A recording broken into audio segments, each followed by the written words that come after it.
me. That should be me. Why isn't that me? The gap between who you are and who you could be isn't as wide as you think. It's not years of work. It's not some impossible transformation. It's not reserved for people luckier, smarter, or more talented than you. It's 0.01%, repeated, compounded, made inevitable through consistency. But you've been lied to about change, sold a fantasy version that keeps you stuck. The overnight success, the dramatic reveal, the complete life overhaul in 30 days. None of it's real, and chasing it keeps you paralyzed, waiting for a moment that never comes. Real change. It's quiet, unglamorous, almost invisible at first. So small it feels like it doesn't count. 1% better sounds reasonable, but even that feels too big when you're starting from overwhelm. So, we go smaller. 0.01%, 1/100th of 1%. A change so tiny, your resistance doesn't even wake up. But here's where mathematics becomes magic. 0.01% improvement every day for 1 year doesn't make you 3.65% better. It makes you 37 times better. Because growth compounds. It multiplies. It builds momentum you can't stop once it starts. The butterfly doesn't force the tornado. It just flaps its wings. The universe handles the rest. Your small choice today creates weather systems of possibility you can't predict. You just have to make the choice. Ancient philosophers understood something we've forgotten in our addiction to instant results. They knew transformation isn't an event, it's a direction. A trajectory set by daily micro-decisions that either move you closer or keep you stuck. Marcus Aurelius ruled an empire while writing to himself, "The impediment to action advances action. What stands in the way becomes the way. Your obstacles aren't blocking your path, they are the path. The resistance you feel, that's not a stop sign. That's confirmation you're at the edge of growth." Every single person who's achieved what you want has one thing in common. They started before they were ready. They moved before they had all the answers. They chose 0.01% when perfection felt mandatory. And through that tiny, consistent choosing, they became someone new. Not overnight, through 1,000 unremarkable mornings where they showed up anyway. You're standing at a fork right now, this exact moment. One path leads to next year looking exactly like this year. Same struggles, same patterns, same version of you wondering when things will finally change. The other path, it starts with 0.01%, with deciding that small is enough. That progress beats perfection.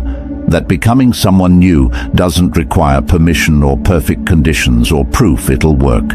It just requires starting. Today, now, this moment. So, I'm asking you to commit, not to being perfect, to being present, to giving your future self the gift of your full attention right now. Before we dive in, hit that like button, drop a comment, share this with someone.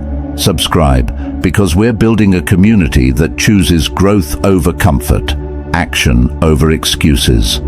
Your 0.01% journey starts now, not tomorrow, not Monday, now. I want you to declare this in the comments right now. I am ready for change. Let's begin. Number 1. The gap is the game. Stop running from the discomfort zone. Let me ask you something that'll reveal everything about where you're stuck. When was the last time you voluntarily chose discomfort? Not discomfort that happened to you, not stress from bills or problems or obligations, but discomfort you deliberately walked toward, on purpose, knowing it would be hard. I'm guessing it's been a while, maybe never, and that right there, that's the entire problem. We've been sold this toxic idea that life should feel good, that if something feels hard, painful, or uncomfortable, it means you're doing it wrong. That ease is the goal. Comfort is success. Smooth is the path. It's a beautiful lie, and it's destroying your potential. There's a concept in exercise science called progressive overload. Your muscles don't grow when you're comfortable. They grow when they're pushed slightly beyond their current capacity, just enough to create micro tears, just enough to trigger adaptation. Then you rest. Then you do it again, each time pushing slightly further than before. Your mind works the exact same way. Your emotional capacity, your resilience, your confidence, your entire operating system. Growth doesn't happen in your comfort zone, but here's the part everyone gets wrong. It also doesn't happen in your panic zone. That zone where you're so overwhelmed you shut down. Growth happens in the space between the discomfort zone, where it's hard but doable, challenging but not crushing, stretching but not snapping. That space, that's where 0.01% lives. Psychologist Lev Vygotsky called this the zone of proximal development. It's the sweet spot where learning actually occurs, just beyond what you can do easily, but not so far that it's impossible. Most people avoid this zone their entire lives. They stay comfortable until life forces them into panic. Then they retreat back to comfort as fast as possible. They never deliberately practice in the discomfort zone, and that's why they never grow. Why 10 years of experience becomes 1 year repeated 10 times. Why potential stays potential and never becomes reality. Here's your 0.01% shift. Every single day, do one thing that makes you slightly uncomfortable. Not terrifying, not traumatizing, just uncomfortable, awkward, uncertain, new. Have a conversation you've been avoiding. Try a skill you're bad at. Speak up when you normally stay quiet. Ask for something you want. Set a boundary. Do the task you've been procrastinating. Something that makes your stomach tighten just a little. That makes you want to retreat. That triggers that voice saying, maybe later, maybe tomorrow, maybe never. Do it anyway, not aggressively, gently, like you're testing a muscle you haven't used in years. Here's what most people don't understand. Confidence doesn't create action. Action creates confidence. You're waiting to feel brave before you do the brave thing. But that's not how courage works. Courage is doing the thing despite feeling scared. And then, after you've done it, confidence quietly emerges. Think about the first time you drove a car. Terrifying, right? Your hands gripped the wheel. Your heart raced. Every decision felt massive. Now, you drive while thinking about groceries, humming to music, barely paying attention. What changed? Not the car, not the road. Your capacity. Your nervous system adapted through repeated exposure to discomfort. You can do this with anything. Public speaking, leadership, vulnerability, creativity, difficult conversations, risk-taking. Any edge where you feel uncertain. The discomfort zone is where your future self is forged. But here's the key. You can't live there 24 hours a day. That's burnout. That's unsustainable. That's panic zone masquerading as hustle culture. You visit the discomfort zone intentionally, briefly, daily, like going to the gym. You work out for an hour, not all day. The rest of your time? Rest. Recover. Integrate. Let your nervous system adapt to the new capacity you're building. This is the rhythm of growth. Challenge. Rest. Challenge. Rest. Each cycle, you expand what's comfortable. What used to be discomfort becomes your new baseline. And here's where it gets powerful. The gap between where you are and where you want to be. That gap is the game. You're not trying to eliminate the gap. You're trying to get comfortable being in the gap. Learning to operate there, to exist in that space of not yet, but working on it. Most people see the gap as evidence they're failing. Look how far I have to go. Look at what I don't know. Look at who I'm not yet. Reframe it. The gap is proof you're growing. It means you're reaching for something beyond your current capacity. It means you're not stagnant, not stuck, not settling. The gap is information. It's showing you exactly where your next 0.01% needs to go. There's a technique in cognitive behavioral therapy called exposure therapy. It's how people overcome phobias. You don't avoid the fear. You gradually, systematically expose yourself to it in controlled doses until your nervous system learns it's not actually dangerous. You're going to do the same thing with growth, with challenge, with the discomfort of becoming more than you currently are. Start small today, ridiculously small. Email you've been avoiding, write one sentence. Skill you want to learn, practice for 2 minutes. Conversation you need to have. Say one honest thing. Feel that slight tension. That's not danger, that's development. That's your nervous system saying, this is new, and getting ready to adapt. Do it again tomorrow, and the next day, and watch what happens. Watch how quickly uncomfortable becomes familiar. Watch how fast your capacity expands. Athletes call this training to failure, pushing until you literally can't do another rep. But they don't do it recklessly. They do it strategically, knowing that's where strength is built. You're training your mental and emotional muscles the same way, finding your edge, pushing it slightly, resting, doing it again. 6 months from now, things that terrify you today will feel mundane. Not because they got easier, because you got stronger, braver, more capable. And that only happens by spending time in the discomfort zone, by making friends with the tension, by recognizing that the feeling of, I don't know if I can do this, is actually the feeling of growth happening in real time. Here's your practice. Tonight, plan tomorrow's discomfort. Decide what one slightly uncomfortable thing you'll do. Schedule it, commit to it, then do it. Notice the resistance. Notice the urge to avoid. Do it anyway. Notice how you feel after. Probably a little proud, a little relieved, a little stronger. That's 0.01%. That's the compound interest of courage. That's how you close the gap between who you are and who you're becoming. Not by waiting to feel ready, by choosing discomfort intentionally and watching your capacity expand in response. The gap is the game. Stop running from it. Start playing in it. That's where your transformation lives. Drop this in the comments. I choose growth over comfort. Number 2. Become a curator, not a consumer. Your attention is your destiny. Here's a question that's going to sting a little. If someone looked at your screen time, your browser history, your subscriptions, your consumed content over the last 30 days, what would they conclude about your priorities, about your values, about where you're headed? Be honest. Would they see someone building a future or someone killing time? Because here's the brutal truth nobody wants to hear. You are not what you eat. You are what you consume mentally. And most of you are binge-eating digital junk food 16 hours a day.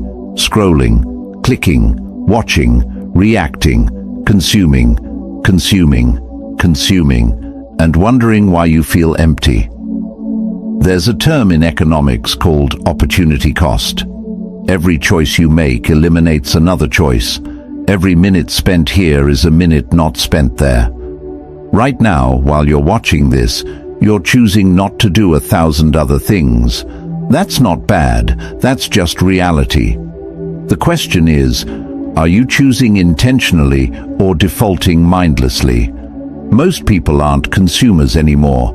They're consumption zombies, auto-playing through life, letting algorithms decide what goes into their mind, letting other people's agendas colonize their attention. And Attention is everything. Your attention is the most valuable resource you possess. More valuable than your time, more valuable than your money, Because attention is what you trade for everything else.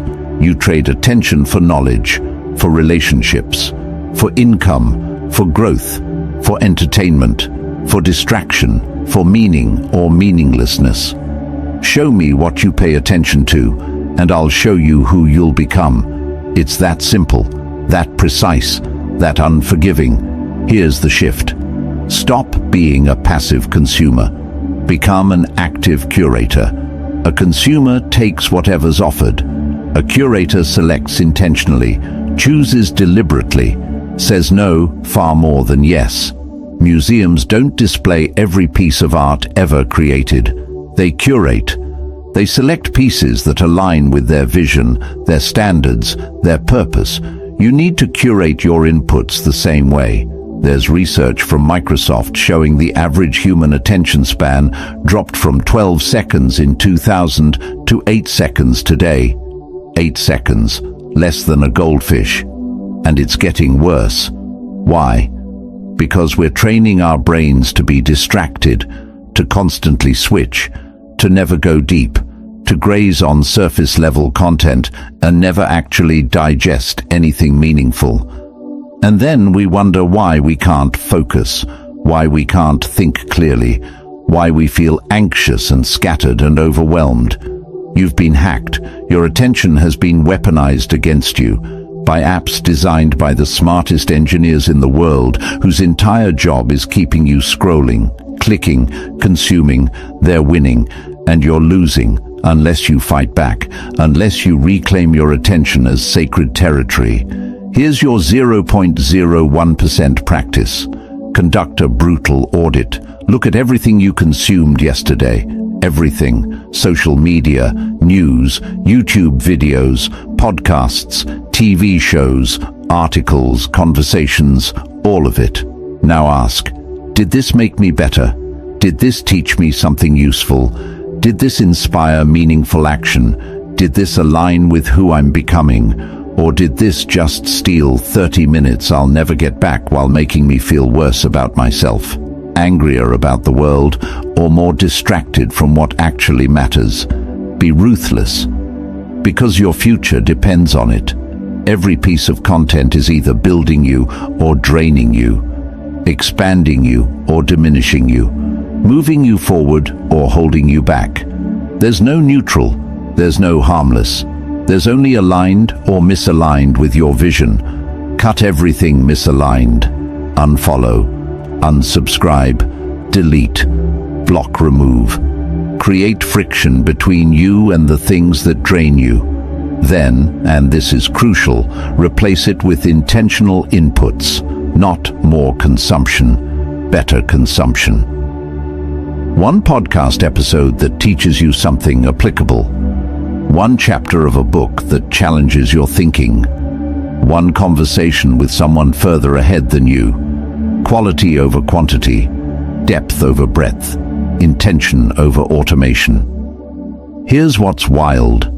Most people spend more time choosing what to eat for lunch than choosing what to feed their mind all day.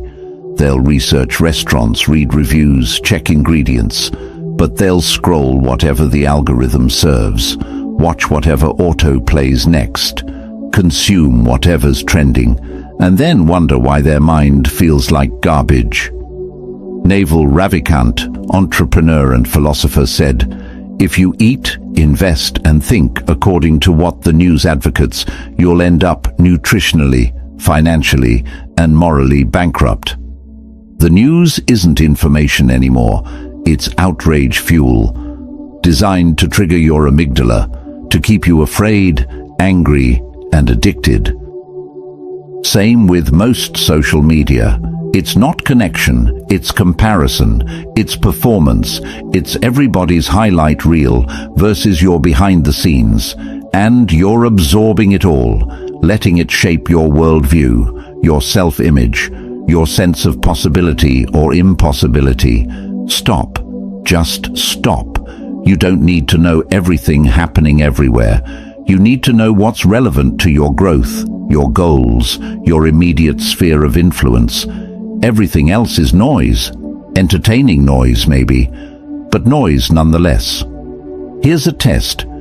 If you removed it from your life completely, would anything actually change? Would you lose knowledge you need, opportunities you'd miss, relationships that matter? Or would you just have more time, more clarity, more mental space for what actually moves your life forward? You know the answer. You've known it for a while. You're just scared to act on it. Scared of missing out. Scared of being uninformed. Scared of disconnection. But here's the truth. The people building extraordinary lives aren't constantly plugged in. They're selectively engaged. They protect their attention like their life depends on it. Because it does. Steve Jobs had a famous practice.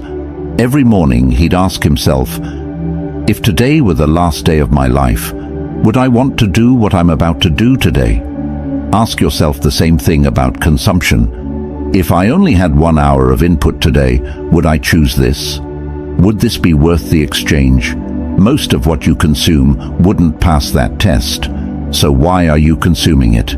Here's your new standard. Before you click, scroll, watch, or listen, pause, ask, is this aligned with who I'm becoming? Will this add value or just add volume? If you can't answer yes immediately, skip it, move on, choose something better, or choose nothing.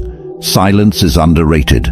Boredom is where creativity lives, where ideas emerge, where you actually process what you've consumed instead of just layering more and more and more. But you never let yourself be bored anymore. Every spare second gets filled with content, with stimulation, with other people's thoughts drowning out your own. Give yourself space, give yourself silence, give yourself permission to consume less and create more. Because here's the final truth: consumption is passive. Creation is active, and you become what you practice most. If you practice consuming all day, you become a consumer. If you practice creating, even in small ways, you become a creator. One feeds you, one drains you, one builds a future, one borrows from it. Today, right now, decide. What's your new curation standard? What stays? What goes? What gets your precious, irreplaceable attention? Then enforce it, protect it, defend it like your life depends on it. Because your life, the quality of your thoughts, your emotions, your actions, your results, absolutely depends on it. Become a curator. Take back your attention. Watch how fast everything else changes when you change what you feed your mind. Drop this in the comments. I am the architect of my future.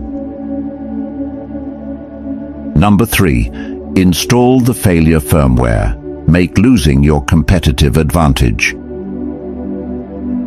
Let me tell you about the most expensive mistake you're making right now.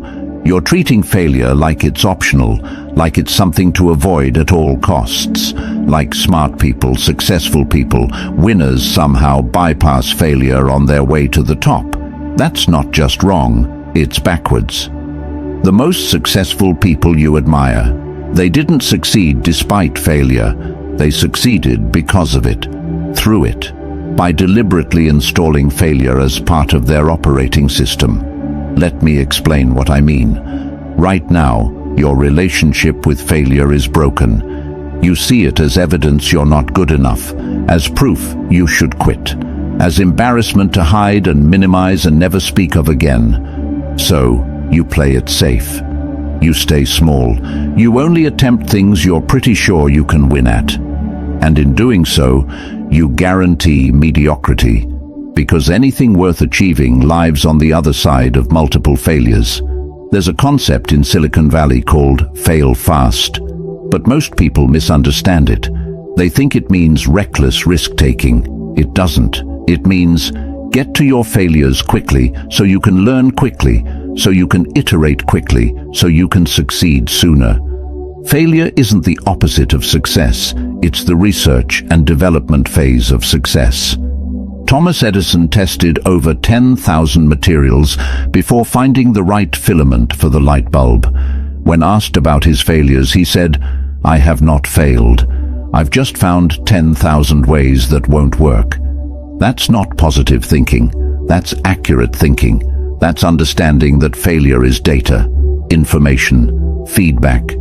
The universe telling you, not that way, try this way.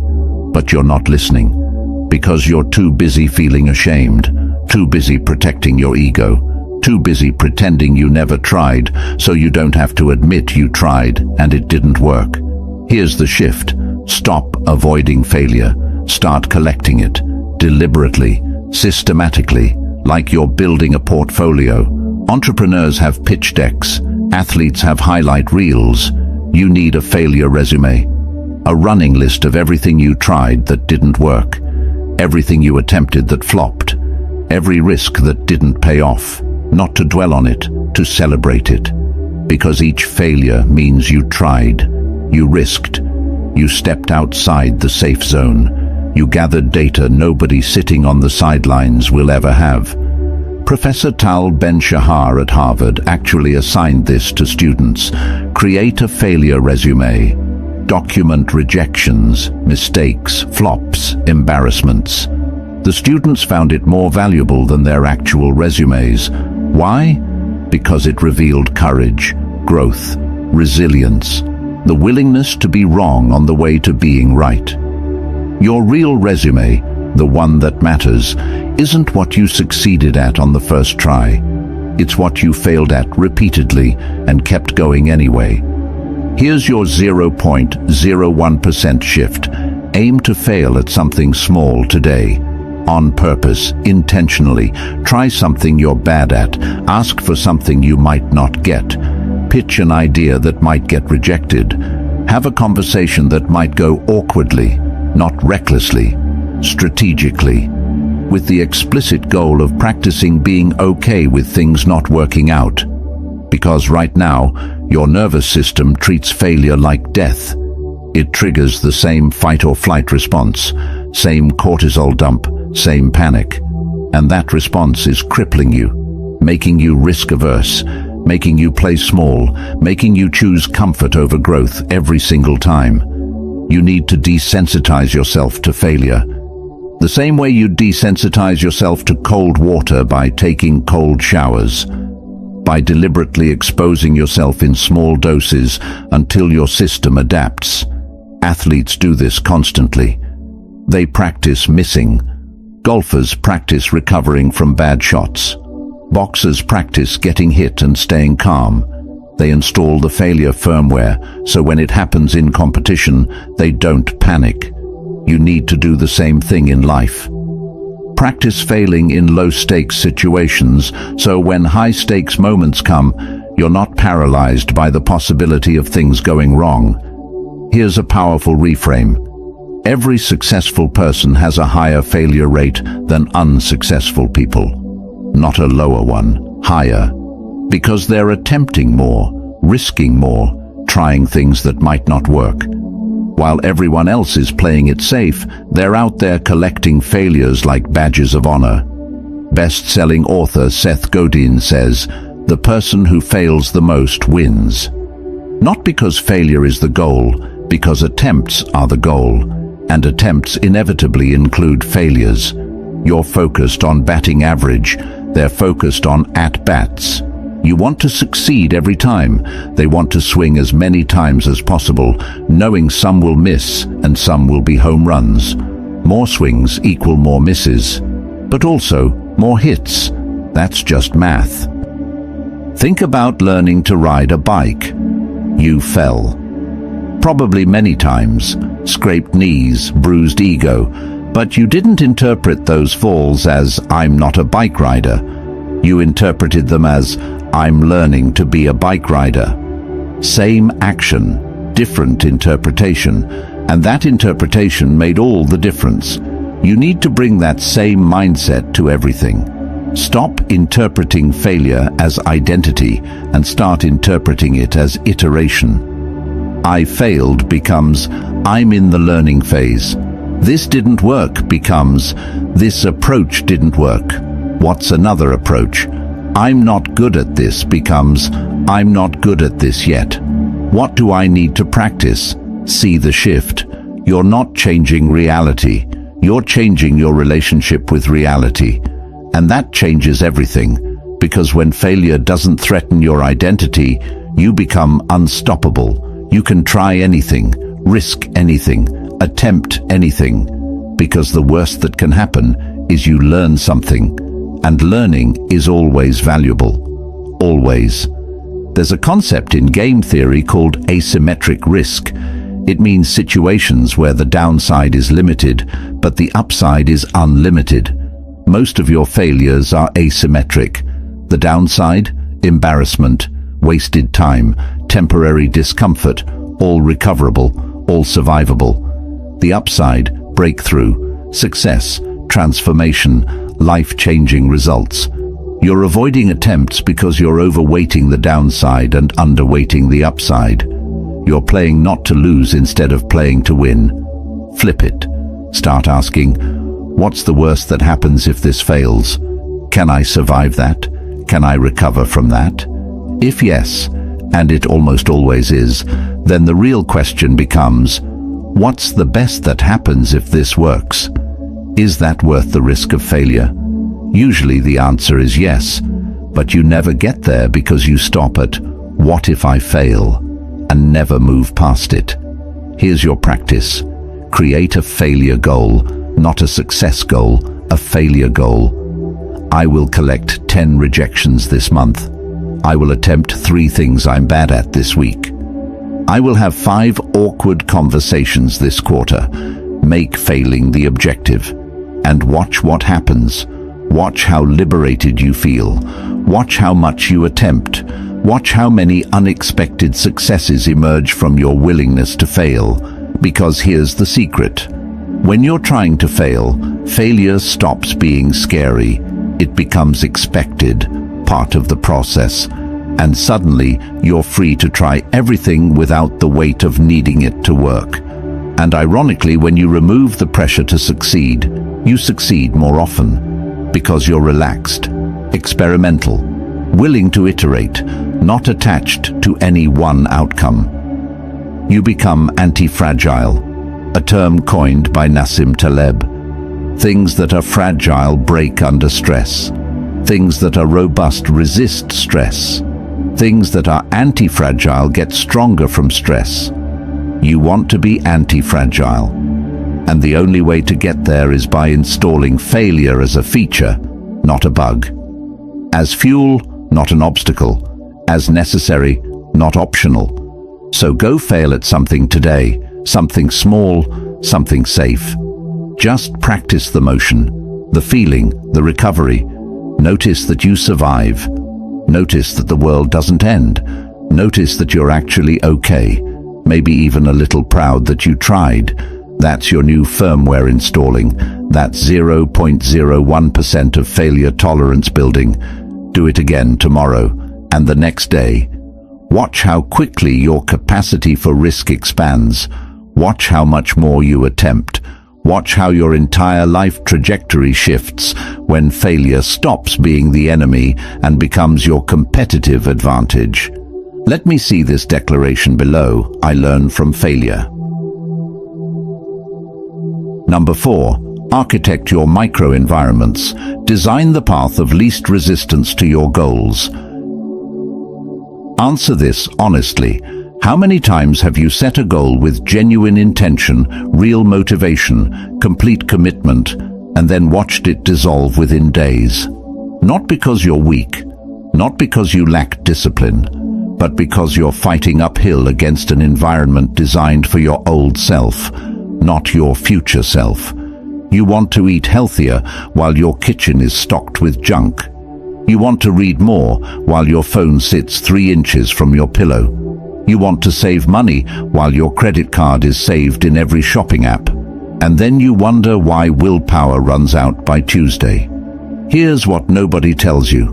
Willpower is a terrible strategy. It's limited, depletable, unreliable, like a muscle that gets exhausted after too many decisions. Stanford researcher B.J. Fogg studied behavior change for decades and discovered something revolutionary. Behavior is not about motivation or willpower, it's about design, about making the desired behavior the path of least resistance. Think about it. You don't brush your teeth because you have incredible discipline. You brush them because your toothbrush is right there on the counter. The toothpaste is next to it. The sink is ready. The entire environment is designed to make brushing easier than not brushing. That's architecture. That's design. That's creating micro-environments where the right choice is the easy choice. Right now, your environment is fighting you. Every step toward your goal requires effort, decision-making, willpower. While every step toward your old habits is frictionless, automatic, already set up, of course you keep failing. The game is rigged against you. Here's the shift. Stop relying on discipline. Start designing environments, micro-environments, small zones in your life where the future you is the default you. Your desk, your bedroom, your kitchen, your car, your phone, your morning routine, your evening wind down. Each one is either making growth easier or making stagnation easier. There's no neutral space. Every environment has bias built in. Psychologist Kurt Lewin developed field theory, the idea that behavior is a function of the person and their environment.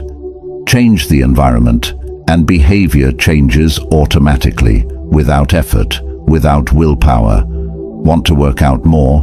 Don't rely on motivation. Put your gym clothes next to your bed. Sleep in them if you have to. Remove every barrier between waking up and exercising. Want to eat better? Don't keep temptation foods in the house. Stock only what aligns with your goals. Make the healthy choice the convenient choice. Want to learn a new skill? Set up a dedicated space. Have the tools ready. Make it so starting takes zero mental energy. You're not changing your character, you're changing your defaults, and defaults determine outcomes far more than intentions ever will. Here's your 0.01% practice. Identify one behavior you want more of, just one. Now reverse engineer the environment that makes it inevitable. What physical setup makes this easier? What obstacles can you remove? What can you prepare in advance? How can you reduce the activation energy from "I should do this" to "I'm already doing this"? Remove friction from good behaviors.